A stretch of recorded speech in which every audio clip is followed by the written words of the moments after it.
All right. Hello, everybody. Hope we're doing well. So today we're going to be talking about stakeholders and stockholders in the office, right? So this is one of our texts for the business ethics portion of the course. This is a pretty interesting text. It's kind of this is an essay less about philosophy and more about the office, right? So I'm going to try and extract as much of the philosophy in here as I can, but this is a very case-heavy text, and so for our purposes, it only makes just so many claims. So this video should be shorter than some of the others. So first of all, what's the thesis of this article?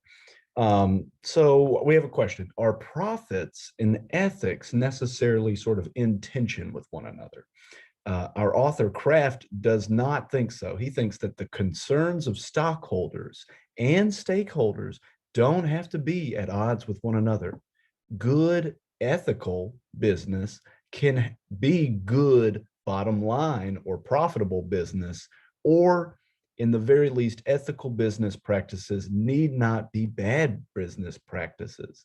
So the idea here is that we can be both ethically sound or ethically conscientious and pragmatic in accumulating profits.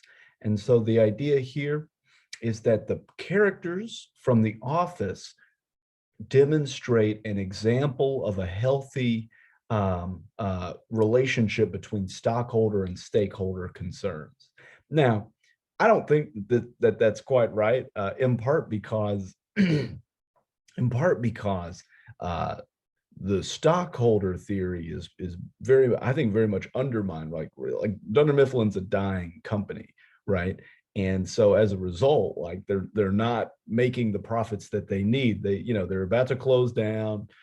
They get bought out, right? They have a merger. And so all of these things indicate that they're not doing super well as far as everything goes, financially speaking. But anyway, so our author wants to say that the characters in The Office express both stake and stockholder concerns, and that they demonstrate a healthy balance between these two concerns. So what is a stakeholder theory and what is a stockholder theory? So first of all, the stockholder theory is the theory, well, these are both theories of corporate responsibility. So who does whose interest does the corporation need to consider, right? What obligations do corporations have, and what moral obligations? So according to the stockholder theory, corporations or firms have responsibility to stockholders and only to stockholders, and those responsibilities are to maximize profits.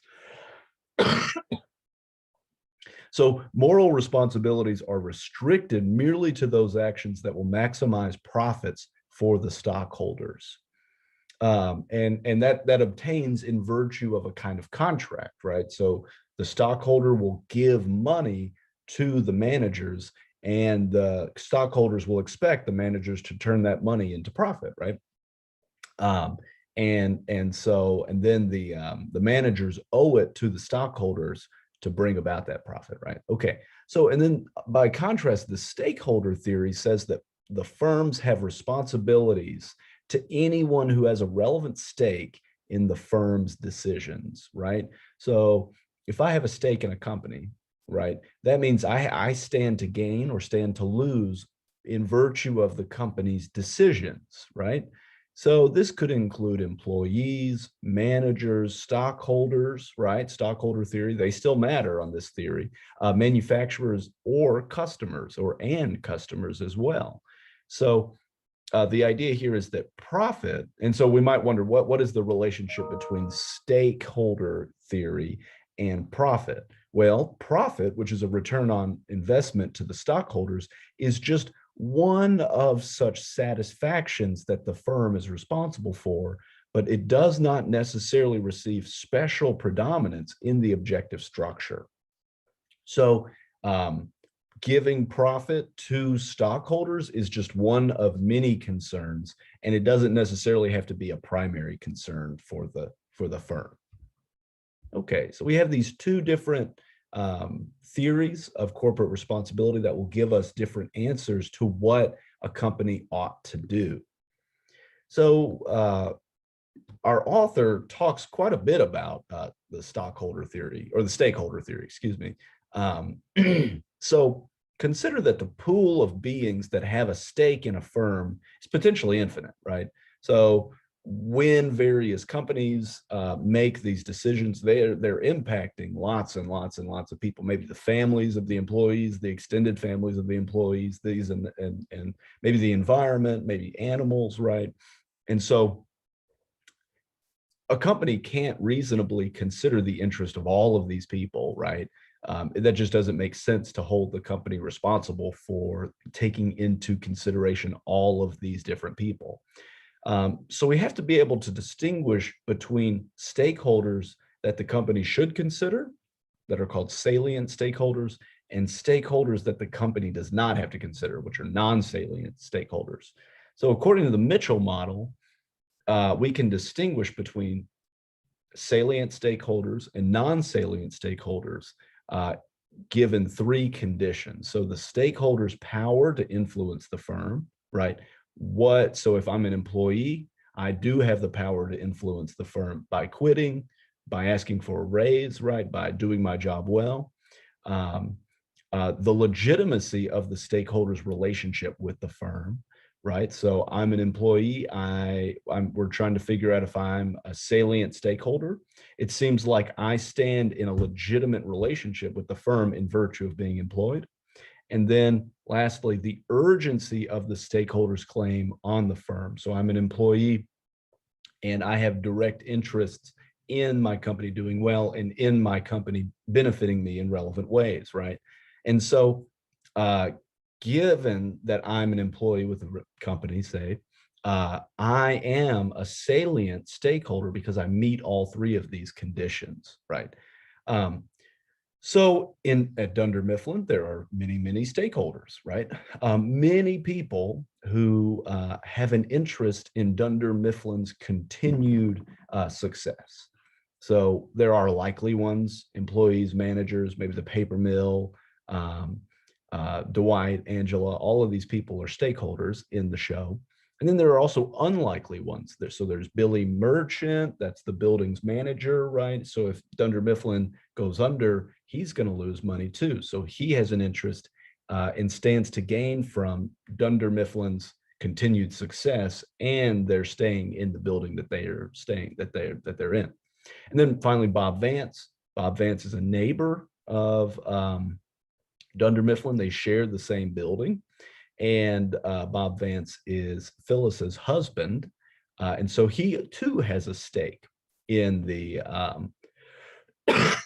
in Dunder Mifflin's continued success. So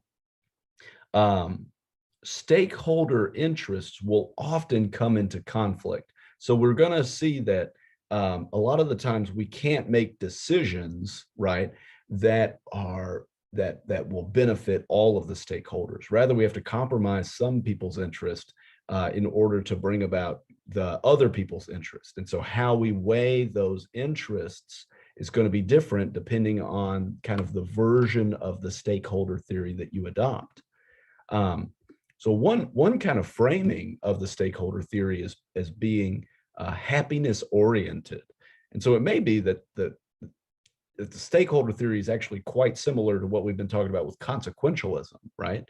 So what matters is that a corporation make all of the stakeholders happy, right? So an action that makes stakeholders happy is preferable to one that does not make them happy, right? And so we see that there's a kind of connection between good and bad outcomes and like consequentialism.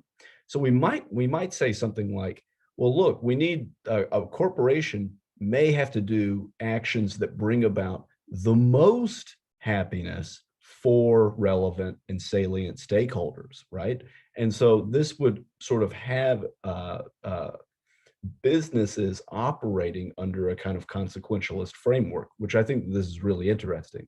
And so our author Kraft cites John Stuart Mill several times in this text. Okay. So the thesis of the article, the thesis is that we can have business practices that are ethical and profitable. And so the show reveals that we can have both of these things, right? And so there are a number of times where we see stockholder concerns and stakeholder concerns. So for instance, when Michael fires Devin instead of Creed before the Halloween party, right? He just kind of indiscriminately and abruptly fires Devin in the interest of saving the company money. The closing of Dunder Mifflin Pittsfield due to rumors of a union forming, right? That would be an expensive cost for the company, and so they shut down the branch. And then finally, the decision, which was ended up being Dwight's decision, to go with the very cheapest insurance option available.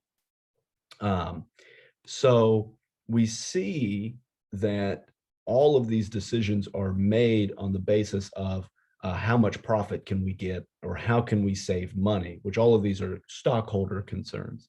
And then we see stakeholder concerns where Dunder Mifflin pushes its product based on its service and its locality and its relationship that it can build with its clientele, right?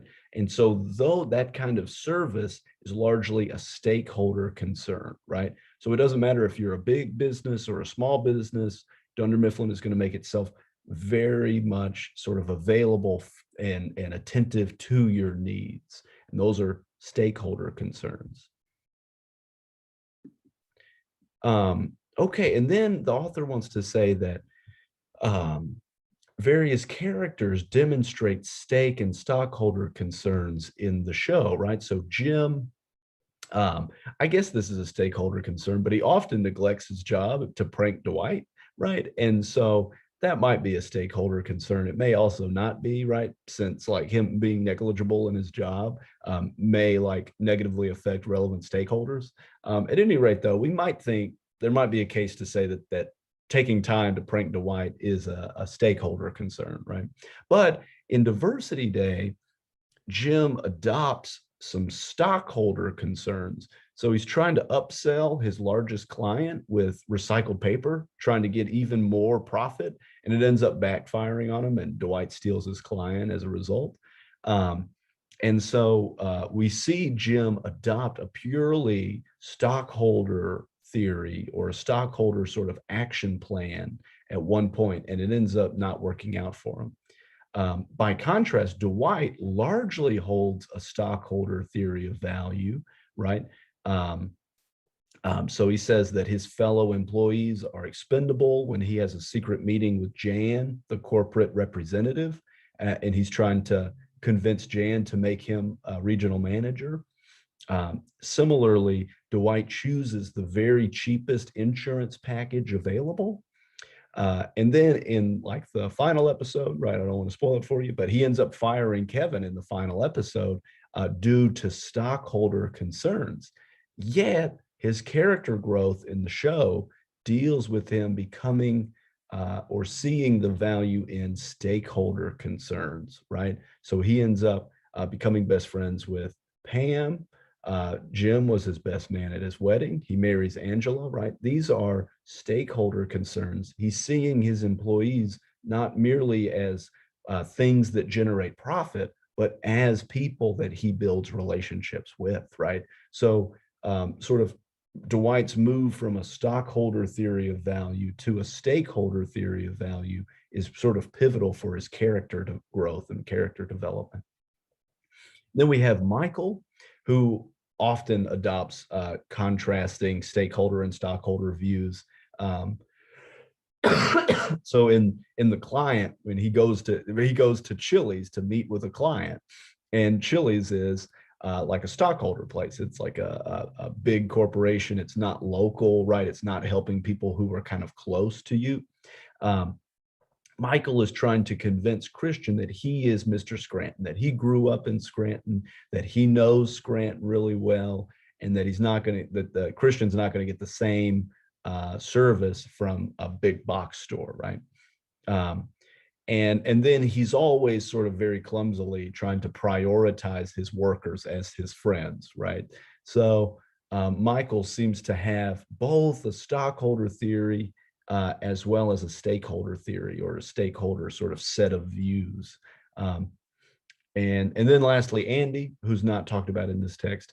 Andy is the whistleblower when Dunder Mifflin Sabre printers catch fire, right? And so he expresses that the company had a responsibility to recall these printers based on a fire starting in a school, right? And so he didn't want a bunch of children to die. And so what he does is he films the printer catching fire and releases it on YouTube, releases it on the news, I think. So anyway, so we see Andy adopting a stakeholder sort of viewpoint. And so all of these things lead our author to conclude that the characters and various situations from The Office represent a kind of healthy balance between the stakeholder and the stockholder theory. So a company, in conclusion, does not need to be unethical in order to make profit, right? Okay, well, thank you so much for listening to this lecture. I hope to see you again soon.